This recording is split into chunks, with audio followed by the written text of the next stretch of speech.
Design thinking is a systematic approach to solving complex problems, an approach that emphasizes innovation through iteration and learning through doing. Design thinking includes specific skills, processes, and mindsets that are central to the research and development work that happens every day here at the Massachusetts Institute of Technology. And design thinking can be a powerful toolkit for improving teaching and learning in schools. My name is Justin Reich, and I'm the Executive Director of the Teaching Systems Lab here at MIT. The Teaching Systems Lab investigates the complex, technology-rich classrooms of the future and the systems that we need to develop for educators to thrive in those settings. As we think about the future of schooling and learning, one of our central concerns is how can we prepare students for their future? In the decades ahead, automation is going to replace many of the jobs that we take for granted today.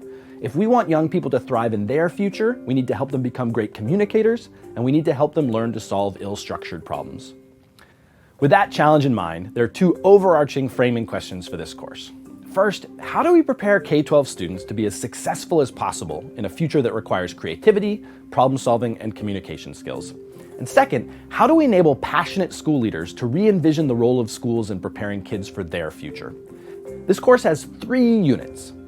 In Unit 1, we'll explore how faculty and researchers here at MIT use design thinking in their own research and development across multiple departments. Unit 2 will focus on how a variety of schools are using design thinking with their K-12 students. In Unit 3, we'll explore how design thinking can be used to address broader systemic level challenges within education. In this course, we'll focus on how to adopt design thinking as a toolkit for addressing these questions.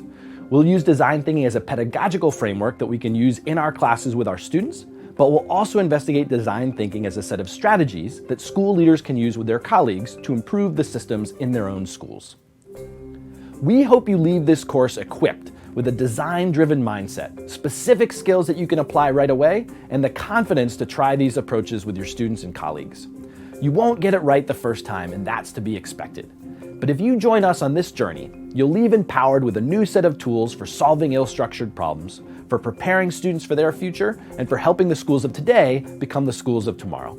Let's get started.